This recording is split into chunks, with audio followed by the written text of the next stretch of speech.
Fabergé eggs. The famous series of 50 imperial Easter eggs was created for the Russian imperial family from 1885 to 1916 by Peter Carl Fabergé. The series began in 1885 when Emperor Alexander III, with the mediation of his uncle, Grand Duke Vladimir, ordered an Easter egg from Fabergé as an Easter gift to his wife, Empress Maria Feodorovna. The first of these was the hen egg, as it was later called.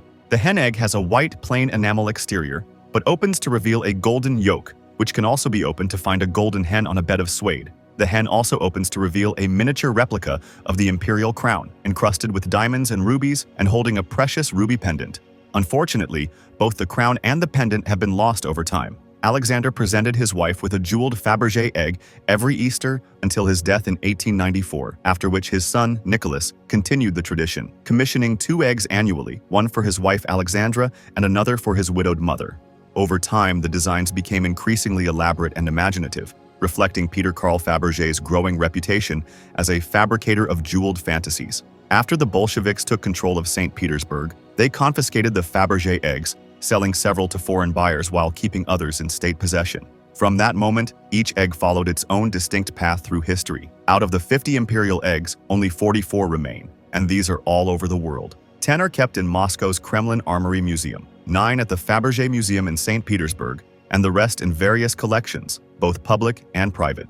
The fate of the missing Fabergé eggs remains uncertain. Some are believed to have been destroyed over the course of the 20th century, while various rumors persist regarding the whereabouts of others. The last egg to be found was in 2014, when a scrap metal dealer bought what was later identified as a missing imperial egg for $13,302, unaware of its history and cultural value, and expecting to sell it on to a buyer who would melt it down for its component metals.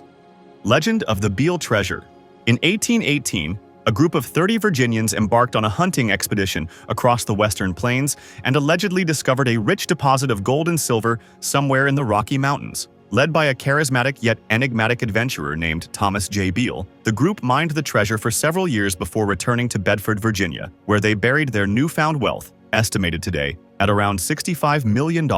Eager to return to the frontier and hunt the buffalo and encounter the savage grizzlies, Beale sought to protect the treasure from falling into the wrong hands. He created 3 coded ciphers, each designed to reveal the treasure's location, contents, and intended heirs once deciphered.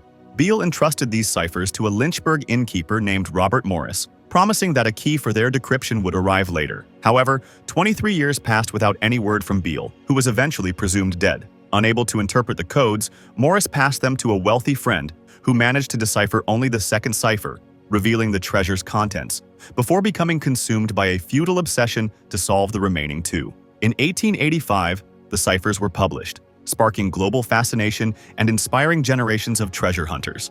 To this day, the Beale ciphers remain unsolved. Some believe the treasure is still buried in the hills of Bedford, while others dismiss the story as an elaborate hoax. The Treasure of Lima.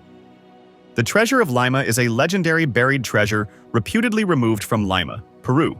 Spain had ruled Lima since the 16th century, following its conquest of the Incas. Over the ensuing centuries, the Roman Catholic Church amassed a vast treasure in the city. It was isolated enough to keep it protected, and they could allow their tons of gold and silver to pile on top of one another. However, by the 19th century, colonies across South America began waging wars for independence and reclaiming their lands. Lima was among those displeased, and the church knew that revolt was coming for them.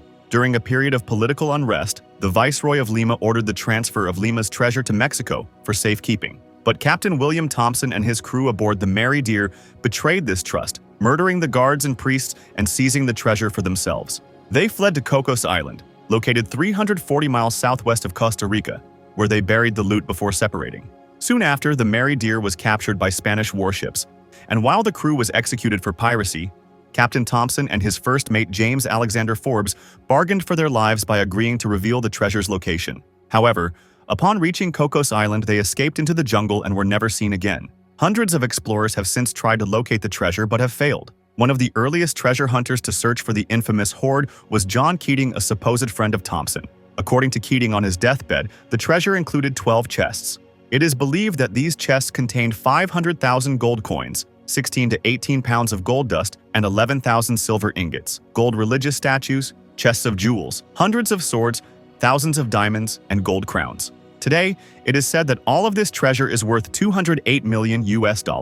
Despite numerous expeditions, the Treasure of Lima remains a big mystery. Many have tried, but none have been successful. The Amber Room. The Amber Room was originally created in the early 18th century as an opulent 16-square-meter chamber for Frederick I, King of Prussia. In 1716, the chamber was presented as a gift to Tsar Peter the Great of Russia and was later installed in the Catherine Palace near St. Petersburg. To complement the grandeur of the palace, Italian architect Francesco Bartolomeo Rastrelli was commissioned to redesign and expand the room. Under his direction, the original panels were incorporated into a magnificent 55-square-meter chamber adorned with additional amber, mosaics, gilded figures, and ornate candelabras. 12 amber panels lined the high walls. 18 rectangular mirrored columns divided the panels, while intricately gilded cornices adorned with carved wreaths and covered in gold foil hung above each section. Above the genuine amber, faux amber mosaics were painted to enhance the illusion of depth, and the room was further embellished with mounted gilded figurines, carved reliefs, and ornate candelabras. When the Nazis invaded Russia in 1941, they packed the room's glowing fragments into wooden crates and shipped them to Königsberg Castle in East Prussia. There, under the supervision of Nazi officials, the chamber was reconstructed as a trophy of victory, a dazzling echo of stolen light, unveiled to the public in 1942. As the tides of war shifted, the city became a fortress under siege. Allied bombings struck Königsberg, and in the inferno of April 1945, as the Red Army closed in, the Amber Room vanished amid flames and confusion. For decades, divers, soldiers, and treasure hunters searched across Europe's depths and ruins, chasing the lost chamber through Baltic shipwrecks and deserted mines, only to find silence waiting at every end. Whether destroyed by fire or hidden away by retreating officers, its trail dissolved into rumor and legend. Flor de la Mar.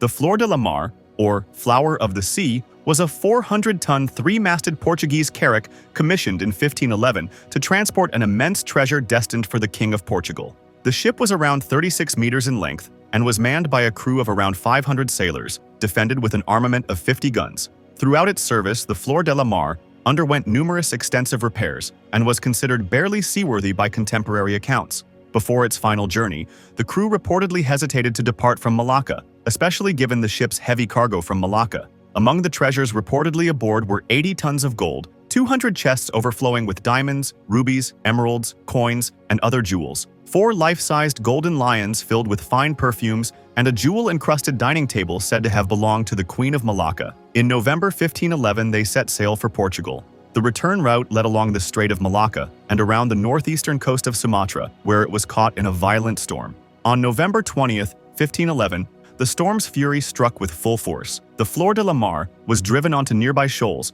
breaking apart and sinking beneath the waves. Earlier, attempts to reach the coast for shelter had already failed when the ship's hull was breached. Approximately 400 men lost their lives, though Afonso de Albuquerque and a few survivors escaped. The immense treasure it carried, however, was never recovered. Some estimates suggest the treasure could be worth as much as £2.5 billion in today's money.